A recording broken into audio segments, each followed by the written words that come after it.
Nous allons maintenant présenter le problème de l'escompte commercial des effets de commerce. Alors pour présenter ce scénario financier, on va donner un exemple avec des professionnels, des personnages. Un qui va s'appeler François, qui est un entrepreneur dans les événementiels, et Marie, qui est aussi un entrepreneur, un chef d'entreprise qui produit du vin. Alors on est au début de novembre et François a un problème de financement.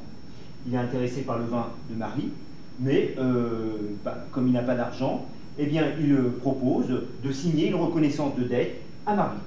Alors il va transmettre une lettre de change, un effet de commerce, une traite, qui aura plusieurs propriétés. La première propriété, c'est que la valeur de la traite, eh bien, c'est 0, le nominal, c'est 8 000 euros.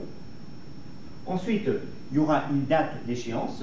Donc Marie va pouvoir encaisser la somme de 8 000 euros auprès de sa banque à la date finale du 29 janvier de l'année suivante.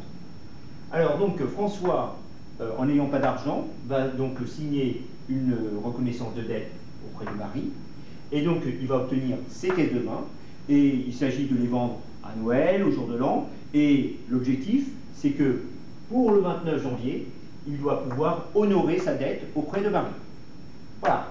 Alors Marie, elle a deux attitudes.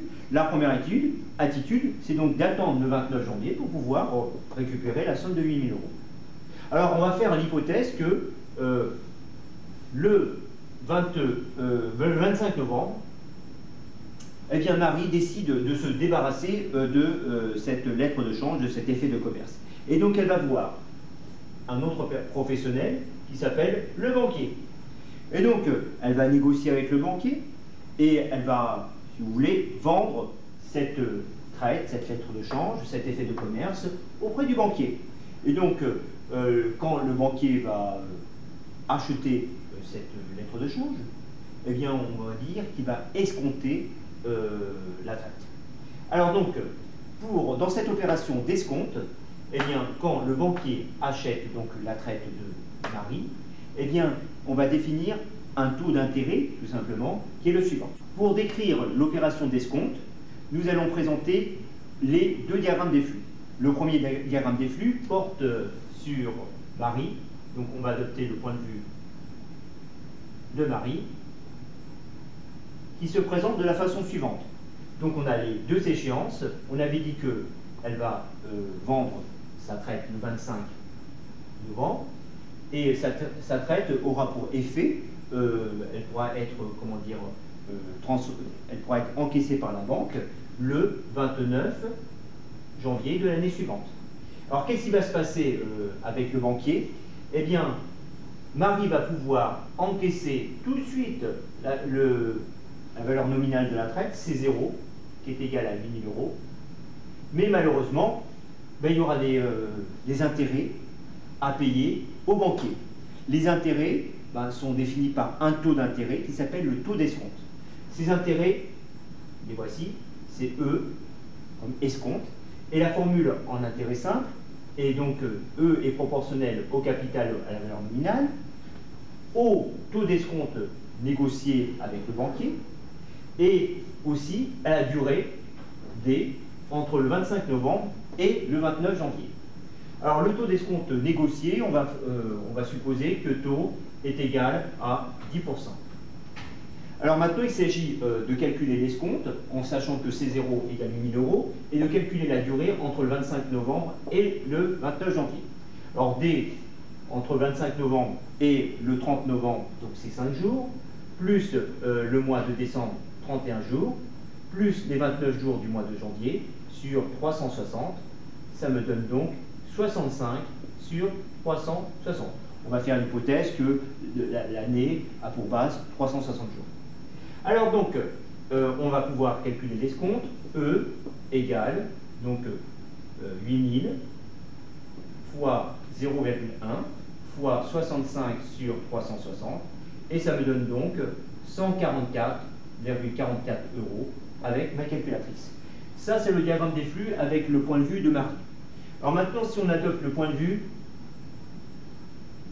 le point de vue du banquier.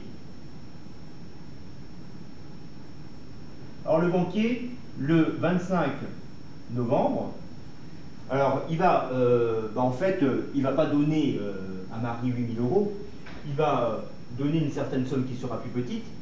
Donc la somme c'est C, ce qu'on appelle l'encaissement, qui est égal à C0 moins E. Alors donc on va faire, donc C0 c'est égal à 8 000, E est égal à 144,44 euros, et ça me donne donc la somme de 7 855,56 euros, grâce à ma petite calculatrice qui est à côté.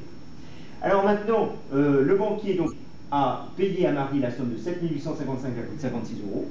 Il attend la dernière échéance qui est le 29 janvier pour encaisser la somme C0 qui est égale à 8 000 euros. Donc on fait l'hypothèse que François a pu vendre son vin et donc honorer sa dette à cette date du 29 janvier. Voilà, nous avons donc décrit cette opération d'escompte. Et qu'est-ce qu'il faut retenir? Il faut retenir la formule fondamentale suivante. E, c'est l'escompte, ce sont les intérêts dans cette opération particulière. Que taux, c'est le taux d'intérêt et qui est précompté. Les intérêts sont versés dès le début du scénario. Et donc c'est un cas très intéressant sur les taux d'intérêt simples. Et ensuite, on va définir comme vocabulaire l'encaissement. C est égal à C0 moins E, s'appelle l'encaissement, ou valeur actuelle de cette opération d'escompte. Alors, je rappelle que C0, c'est la valeur nominale de la lettre de change, de l'effet de commerce ou de la traite. Voilà. Alors donc, on a défini E, C0, C. Nous venons de définir deux formules qui résument l'opération d'escompte standard. Et donc là, maintenant, on va passer à un exercice qui reprend l'énoncé concernant Marie, François et le banquier, en rajoutant des commissions, des frais supplémentaires. Voilà.